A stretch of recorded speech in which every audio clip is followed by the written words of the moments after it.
Bhojpuri industry में रोज एगो नया कलाकार आवत लो और अश्लील गाना गावत लो। उन लोग को बुझा था कि हम एगो गाना अश्लील गा दें तो हिट हो जाए, लेकिन ये सब नहीं जान तो कलाकार लोग कितना जौन बा मान सम्मान कम होता। आज सड़क पर देख लीजिए, आज जो है भोजपुरी कलाकार जो भी जाता ओकर इज्जत प्रतिष्ठा कहीं नहीं मिलत। उन लोग को जौन चाही तो मान सम्मान नहीं मिलता। एगो जमाना रहे पहले कलाकार लोग जौन गाना गावे वो गाना के आज भी सुनल जाओ तो समझी कि पूरा दिल में लग जाई, पूरा दिल में वो गाना लग जाई। और कहीं ना कहीं देखा जाए तो वो गाना आज भी लोग सुने तो कबो पुराना नहीं के होता। लेकिन आज के गाना भले ट्रेंडिंग में आ जाता, आज के गाना भले यूट्यूब पर सोशल मीडिया पर ट्रेंडिंग में आ जाता, लेकिन वो पाँच दिन के बाद फिर पुराना हो जाता। ओकरा के लोग भुला जाता वो गाना के। लेकिन पहले गाना कहीं ना कहीं देखा जाए तो आज भी वो रसदार बा, वो गाना में वो आनंद रहे, लोग सुने तो काफ़ी अच्छा लगे, लोग को बहुत प्यार मिले। पहले कलाकार का गावत रखलो, अब ये बड़ा कलाकार का गाना गावत रहो। इसी बीच हमारे साथ भोजपुरी इंडस्ट्री के कलाकार बबुआ राकेश बेदर्दी जी बानी। हम वो बड़ा के गाना रोल के यहाँ के माध्यम से सुनाओ तनी और तर्क वितर्क हम समझतनी कि ये बड़ा गाना जो भी अश्लील लोग गावता वो विषय में हम बात करम। तो चलिए ब्याह जी से हम बात करते नहीं। ब्याह जी, सबसे पहले आपका स्वागत है जी। हमारे सबके की सुने वाला श्रोता के बार बार प्रणाम बा। हम गायक बबुआ बेदर्दी राकेश। ब्याह जी, पहले के जौन गाना आवे आज से 25-30 बरस पहले जौन गोपाल राय जी, भरत शर्मा जी जे निर्गुण गावे, ये बड़ा गाना में रहुआ का समझतनी, एकरा कामना रूप में रहुआ देखतनी? ई देखतनी कि आजकल के गाना में आप पहले गाना बहुत फर्क बाटे।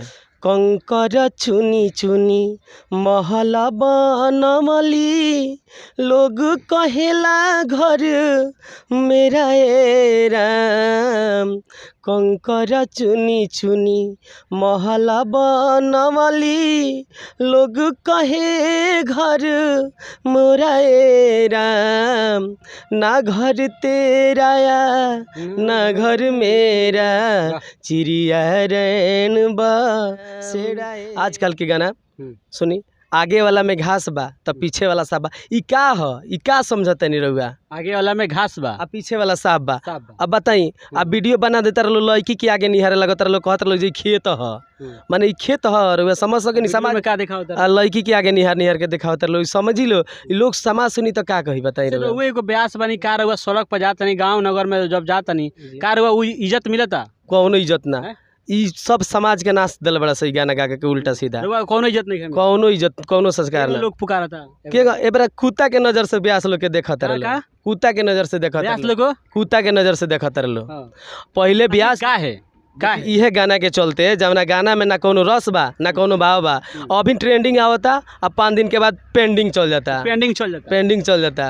आ पहले गाना देखिए 30 साल के गाना आज भी गायब तो रुआ खड़ा हो जाई।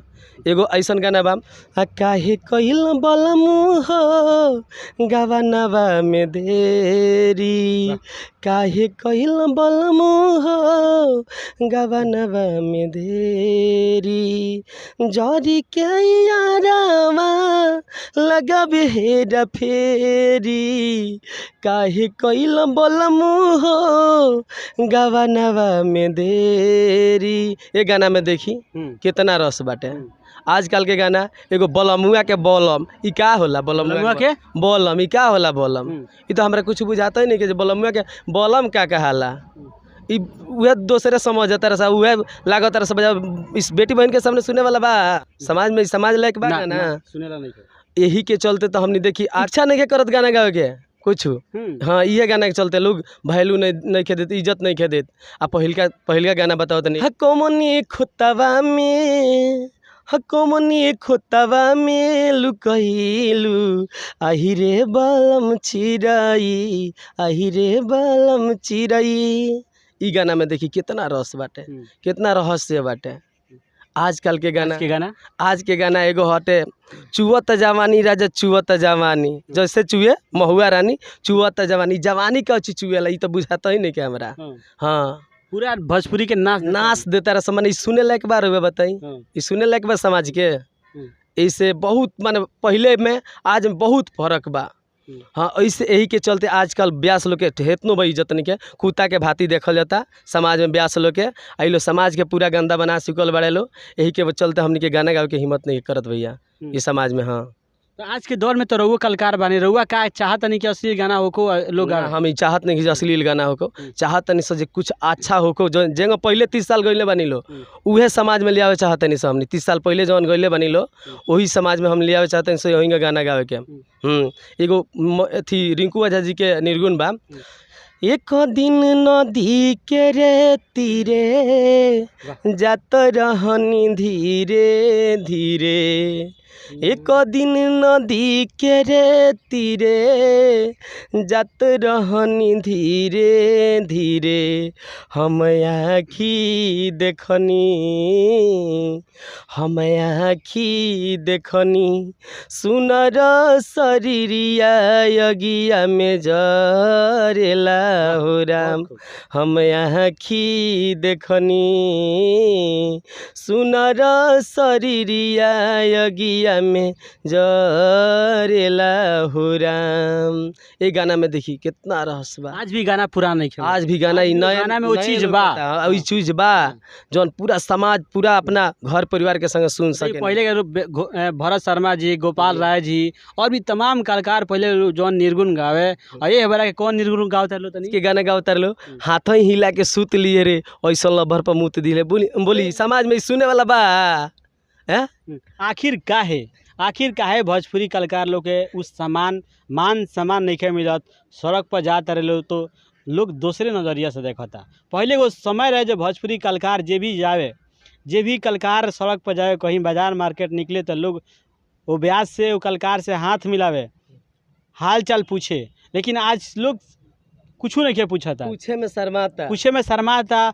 ब्यास लोग कलाकार लोग सामने से गुजरता लेकिन केहू हाल चाल नहीं पूछता, सामने से ब्यास लोग गुजर जाता लेकिन केहू अगर हाल चाल नहीं पूछा। आखिर का है रउआ ये वीडियो को देखा तो कमेंट करके जरूर अपन विचार रखी, जरूर बताई।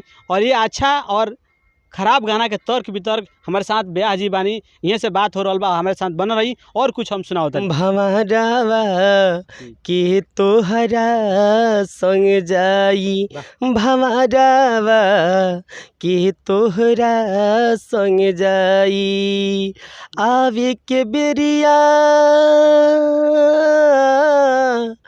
आवे के बेरिया सब कोई जाने, दुआरा पर बाजता बधाई, भंवरावा के तोहरा संग जाई, भंवरावा के तोहरा संग जाई। आई है बेरा गाना क्या गाओ लो, ये बेरा गाना गाओ लो, आव मारी दोन दोन। अच्छा, चोलीपुर में कदू का कहीं भैया बताऊँ मैं, मैंने हमरा सोरापुर में चाट खइया आज जांग पौधा के ठेकुआ, ठीक बा। अब हमारे दोन दोन माने बहुत खराब, माने से लोग इज्जत मिलता, कुछ इज्जत दोन दोन गाना कोनो गाना ना। ये बताई कौची के मारता दोन दोन, जब बाहर जाई तो कौची मारी दोन दोन। कहते जे खाना तो जांग पौधा के केहू खाना खाई, बताई जांग मेहरारू के जांग पौधा के केहू खाना खा सकेला?